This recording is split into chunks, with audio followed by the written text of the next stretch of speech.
الله الرحمن الرحيم الحمد لله رب العالمين والصلاة والسلام على سيد الأنبياء وأشرف المرسلين اللهم صل على سيدنا ومولانا محمد صاحب التاج والمعراج والبراق والعلم دافع الملائكة والوباء والقحط والمرض والألم اسمه مكتوب مشكور منقوش في اللوح والقلم سيد العرب والعجم اسمه مقدس معطر طاهر منور في البيت والحرم شمس الضحى والرجلى سمير العالم والهدى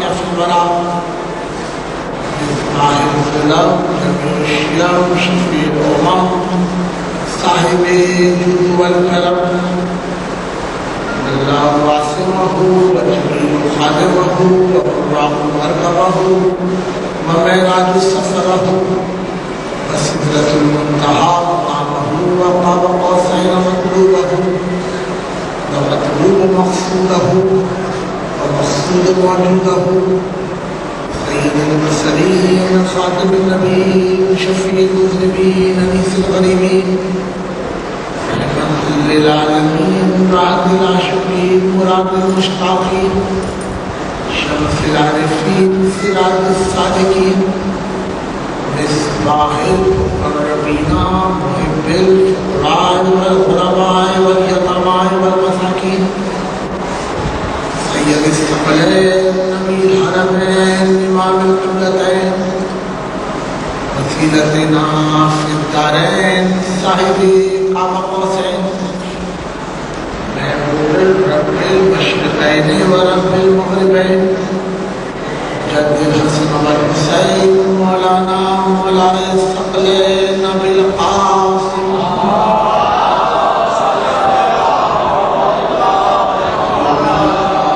المعصومين المظلومين وقالوا فقد الله الصمد في كتاب مبين والفرقان المجيد بسم الله الرحمن الرحيم ان الله اشترى من المؤمنين انفسهم واموالهم بان لهم جنات صلوات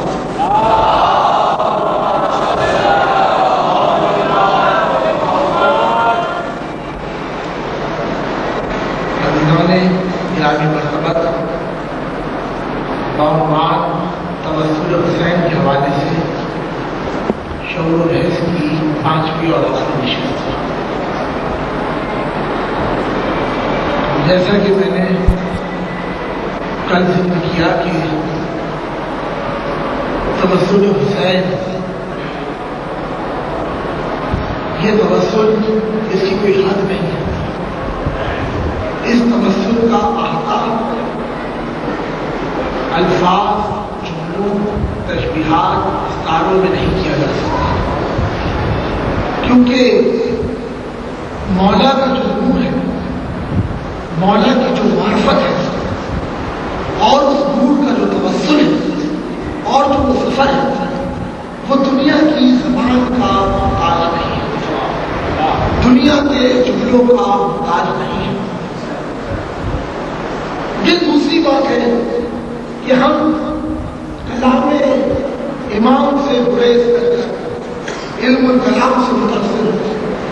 یہ دوسری بات ہے کہ ہم معصوم کے کلام کی بلاغت کو حسد کرتے ہوئے، بلاغت سے حسد کرتے ہوئے علم و صرف کی گردانوں میں رک جائے۔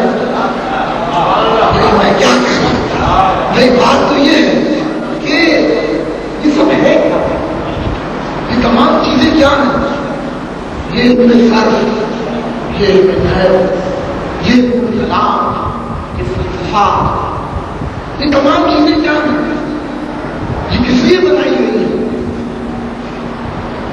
اس کا مقصد کیا ہے؟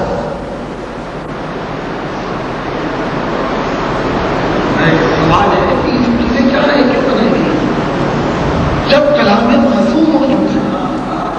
علم محسوس موجود ہے, خبریں محسوس موجود ہے, تو پھر علم الکلام کی کیا ضرورت ہے؟ یا تو نعوذ باللہ اللہ تعالیٰ اتنا کم عقل تھا کہ اس نے بندے کو ارسطو کے پاس پیدا کر کے چھوڑ دیا کہ ارسطو اب تم اس کو عقل سکھاؤ. یا تو یہ بات ہے, یہ علم الکلام کیا ہے, یہ فلسفہ کیا ہے, یہ ادبیات کا علم کیا ہے, یہ تمام چیزیں کیا ہیں, یہ تمام علوم جو انسان کی تخلیق کرتا چیزیں ہیں, جو شعور ناقص کی پیداوار ہے, وہ اللہ کے نور کو روکنا چاہتی ہے, وہ اللہ کے علم کو روکنا چاہتے ہیں. لیکن کلام امام اللہ کا نور ہے.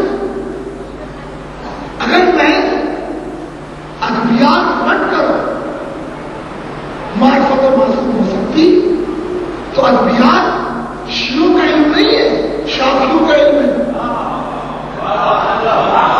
میں کیا کہوں, ادبیات شیعوں کا علم نہیں ہے, شافعیوں کا علم ہے. میرا دوست بیٹھا ہے میرے ساتھ ہو رہے ربیع میں تشریف, جو مدین تک اس نے پڑھا,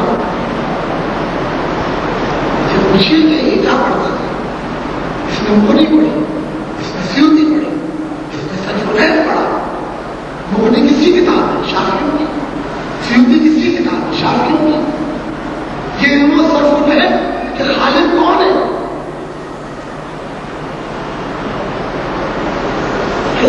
میں گفتگو کہاں سے شروع کروں؟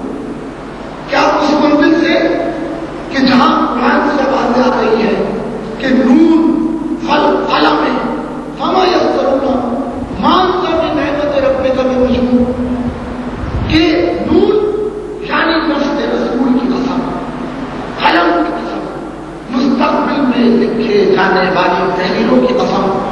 اے رسول تجھ کو ہذیان نہیں ہو سکتا, تجھ کو ہذیان نہیں ہو سکتا. آپ کیا سمجھ رہے ہیں؟ عرب کے لوگ جاہل تھے, عرب کے لوگ جاہل نہیں تھے, کتابی علم رکھتے تھے, ادبیات کے عالم تھے. علم منطق عرب سے چلا. لوگ کہتے ہیں یونان سے آیا, یونان سے نہیں آیا, بلکہ یونان کا ایک فلسفی ملٹا تھائیس عرب میں داخل ہوا. اس وقت عربوں کا پیشہ کیا تھا؟ ڈاکے ڈالنا, لوٹ مار کرنا اور ادبیات کی بحثیں کرنا, علم الکلام کی بحثیں کرنا, علم منطق کی بحثیں کرنا. تو یہ علم منطق عرب سے نکل کر یونان میں داخل ہوا. تو عربوں کا تو کام یہ تھا, اگر کتابی علم کرائٹیریا ہے, اگر کتابوں کے رٹنے سے آدمی عالم بنتا ہے, کتابوں کے رٹنے سے اگر انسان عالم بنتا ہے, تو عرب جاہل نہیں تھے, بہت بڑے عالم تھے اپنے وقت کے, ادبیات کے ماہر تھے, علم الکلام کے ماہر تھے, علم منطق کے ماہر تھے. جاہل کیوں تھے؟ سب کچھ تھا لیکن معرفت محسوس نہیں تھی.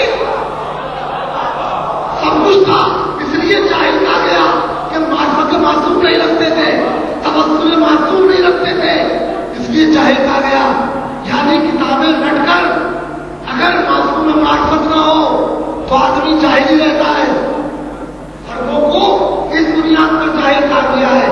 بھائی کبھی ان تین جملوں پر غور کیا کہ رسول کو نعوذ باللہ مجنون کہہ دیا, رسول کو نعوذ باللہ جادوگر کہہ دیا, رسول کو نعوذ باللہ شاعر کہہ دیا.